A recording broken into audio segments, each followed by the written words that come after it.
Surprise যদি হয় প্রিয় মানুষটির কাছ থেকে, ভালোবাসার মানুষটির কাছ থেকে, তাহলে তো আনন্দের সীমা থাকে না। গুছিয়ে নিয়েছি, তো এয়ারের টিকিটও কাটা হয়েছে, আমরা ফ্লাইটে করে কক্সবাজার যাচ্ছি। তো এটা আসলে আমার জন্য অনেক বড় একটা সারপ্রাইজ পেতে আমরা কম বেশি সবাই অনেক পছন্দ করি। আর সেই সারপ্রাইজ যদি হয় প্রিয় মানুষটির কাছ থেকে, ভালোবাসার মানুষটির কাছ থেকে, তাহলে তো আনন্দের সীমা থাকে না। আসসালামু আলাইকুম, তৌফিকেস ওয়ার্ল্ডে সবাইকে স্বাগত। কাছে ও দূরে, দেশ এবং দেশের বাইরে যে যেখান থেকে বসে আমার আজকের এই ভিডিওটা দেখছেন, আশা করছি আল্লাহর অশেষ রহমতে অনেক ভালো আছেন। অনেকদিন পর একটা লং ভিডিও নিয়ে চলে আসলাম। সেদিন আমি আমার ছোট ছেলেকে নিয়ে স্কুলে ছিলাম। হঠাৎ করে হোয়াটসঅ্যাপে টুংটুং করে শব্দ হলো। আমি খুলে দেখতে পেলাম যে কক্সবাজার হোটেলের রুমের ছবি। পরে বুঝতে পারলাম এবং জানতে পারলাম যে কক্সবাজারের হোটেলের রুম বুকিং করা হয়েছে এবং এয়ারের টিকিটও কাটা হয়েছে। আমরা ফ্লাইটে করে কক্সবাজার যাচ্ছি। তো এটা আসলে আমার জন্য অনেক বড় একটা সারপ্রাইজ ছিল। আগে থেকে তেমন একটা কথাবার্তা ছিল না যে আমরা কোথাও যাচ্ছি। সো আমরা আগের দিন রাতে সব কিছু তাড়াহুড়া করে গুছিয়ে নিয়েছি। তো প্যাকিংয়ের কাজটা আমার হাজব্যান্ডই বরাবর করে থাকে, আমি জাস্ট একটু এদিক ওদিক গুছিয়ে দিই এবং ভিডিও করি। আর পরের দিন, যেটা হচ্ছে ফেব্রুয়ারি মাসের 1 তারিখ বেলা 1:15টার দিকে আমরা বের হয়ে যাই। আমাদের ফ্লাইট ছিল হচ্ছে 3:15 তো আগে তো রিপোর্ট করতে হবে, আরও অনেক ফর্মালিটিস আছে আপনারা জানেন এয়ারপোর্টে। আমরা কিন্তু হাতে যথেষ্ট সময় নিয়েই বের হয়েছিলাম। তারপরও আমার হাজব্যান্ড এত বেশি চিন্তাযুক্ত ছিল, কারণ হচ্ছে একবার কক্সবাজার থেকে ঢাকার ফ্লাইট মিস করেছিল। তারপরে থেকে সব সময় একটু আগে যাওয়ার চেষ্টা করে। তো যাই হোক, আলহামদুলিল্লাহ আমরা ঠিকঠাক মতো সময় মতো এয়ারপোর্টে পৌঁছেছি।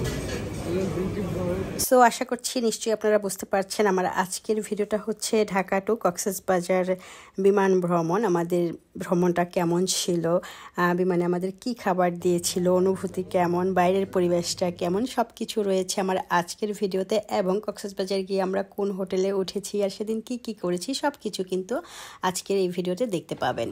অলরেডি আমরা একদম টাইম টু টাইম এয়ারপোর্টে পৌঁছে গিয়েছি এবং যে ফর্মালিটিসগুলো আছে সেগুলো করা হয়েছে। সঙ্গে যে জিনিসগুলো ছিল, যেমন মোবাইল, ল্যাপটপ, তারপরে আমার যে হাতে ব্যাগটা ছিল, এগুলো সব কিছু মেশিনে দেওয়া হয়েছে। তো আমরা এক পর্যায়ে ভিতরে চলে গিয়েছি। সেখান থেকে একটা মাইক্রো করে আমাদের বিমান পর্যন্ত নিয়ে যাওয়া হয়েছে। মাইক্রো দিয়ে যেতে যেতেও একটু শ্যুট করে নিয়েছি যাতে আপনাদের সাথে শেয়ার করতে পারি।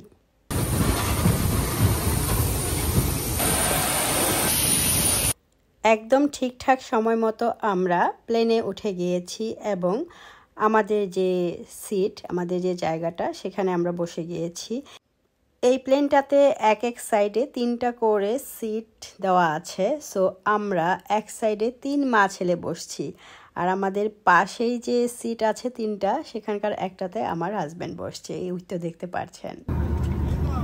আমি একটু বিমানটা ঘুরিয়ে ঘুরিয়ে দেখানোর চেষ্টা করছিলাম, মোবাইলটা ঘুরিয়ে ঘুরিয়ে, বাট বেশিক্ষণ করতে পারিনি কারণ এখানে নাকি ভিডিও করা নিষেধ আর কি। প্লেনের ভিতরটা আমি ভিডিও করতে পারবো না, তবে প্লেনের যে ছোট্ট জানালাটা আছে সেটা দিয়ে বাইরের সাইডটা ভিডিও করতে পারবো, সেখানে কোনো নিষেধ নেই।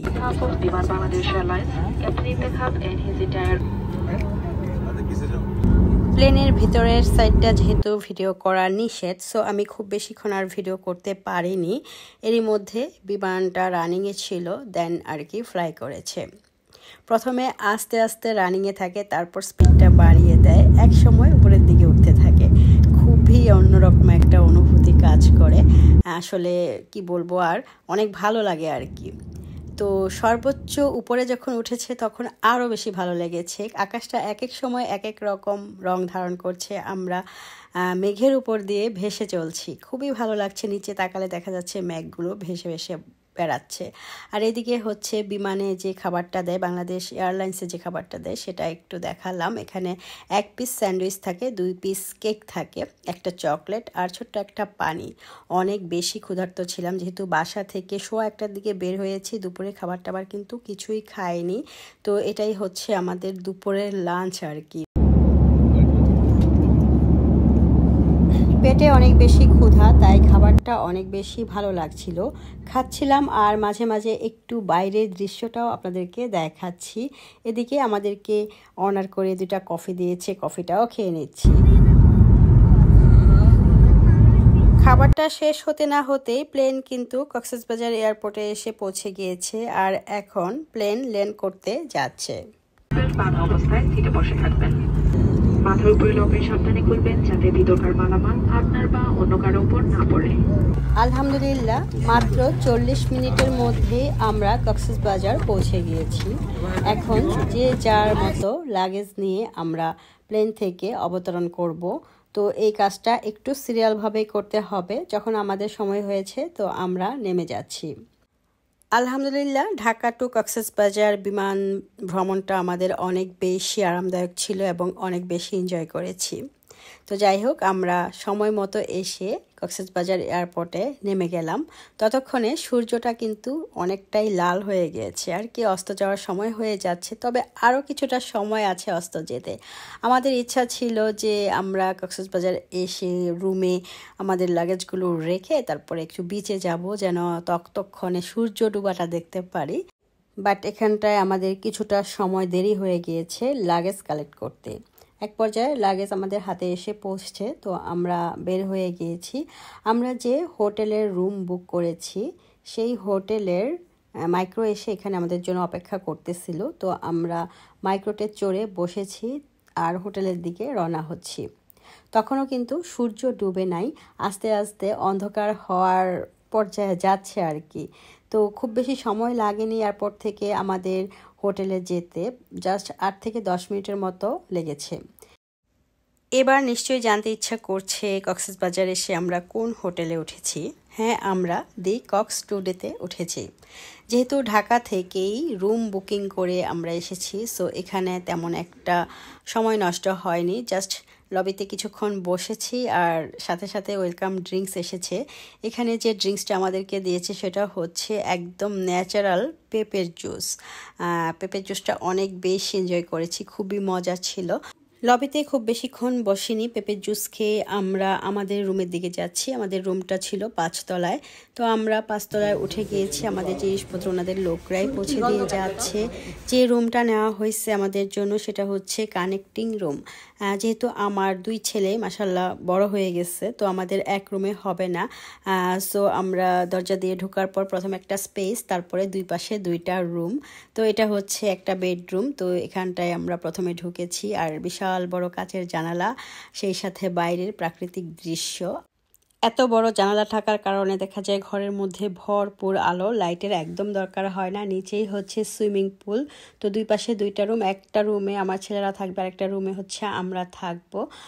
সো একটু গোছানো রুমটা আপনাদেরকে দেখালাম, তা না হলে একটু পরেই দেখা যাবে অগোছানো হয়ে যাবে, বাচ্চারা নষ্ট করে ফেলবে। তাই শুরুতেই রুমগুলো একটু দেখানোর চেষ্টা করেছি। কিছুক্ষণ রুমে ছিলাম, মাগরিবের নামাজ পড়ে দেন আমরা বের হয়েছি। আমরা সুগন্ধা বিচে গিয়েছিলাম। তো বিচে গেলেও সাগরের একদম পার যেতে পারিনি, কারণ ভাটা শুরু হয়ে গিয়েছে। মাঝখানে বিশাল একটা চোরা খাল দেখা গিয়েছে, যেখানে হচ্ছে পানি জমেছিল। তো সেই পানি রাতের বেলা আর পাড়িয়ে ওইখানে যাওয়ার আর ইচ্ছা হয় নাই, তাই সাগর পার না গিয়ে এদিকের বালুচরেই ছিলাম। এখানটায় অনেক অনেক মানুষ ছিল, অনেক ধরনের জিনিসপত্র বেচাকেনাও হচ্ছে, খাবার দাবারও বেচাকেনা হচ্ছে, যেমন এই যে পেয়ারা মাখা, আম মাখা, তারপরে হচ্ছে ঝালমুড়ি। তো এগুলো একটু খেয়ে রাতের বেলা আমরা চলে আসছি সরাসরি ডায়মন্ড হোটেল। এটা হচ্ছে কলাতলি রোডের ডায়মন্ড হোটেল, এখানে আমরা রাতের খাবারটা খেয়েছি। তো খাবারের আইটেম অনেক কিছুই ছিল। আর কক্সবাজার গেলে ভর্তা ভাজিটা একটু বেশি খাওয়া হয়, বিভিন্ন ধরনের ভর্তা, এছাড়া গরুর মাংস ছিল, তারপর সবজি ছিল, ডাল ছিল, অনেক কিছুই ছিল। আলহামদুলিল্লাহ খুব মজা করে খাবারটা খেয়েছি। ক্ষুধার্ত ছিলাম, সারাদিন তেমন কিছু খাওয়া ছিল না, একবারে রাতের ডিনার করে দেন আমরা হোটেলে ফিরেছি। তো আমার আজকের এই ভিডিওটা কেমন ছিল, একদম ঢাকা থেকে কক্সবাজার পর্যন্ত পুরোটা সময় আপনাদেরকে দেখানোর চেষ্টা করেছি। যদি এখন পর্যন্ত কেউ ভিডিওটি দেখে থাকেন বাট লাইক দিতে ভুলে গিয়ে থাকেন, প্লিজ একটি লাইক দিয়ে দেবেন। নতুন বন্ধুরা আমার ভিডিও ভালো লাগলে সাবস্ক্রাইব করে পাশে থাকবেন। পেজ থেকে যারা দেখছেন, জানি পুরো ভিডিও দেখবেন না কেউ, তারপরও যদি কেউ দেখে থাকেন, যদি ভালো লাগে তাহলে ফলো দিয়ে সঙ্গেই থাকবেন।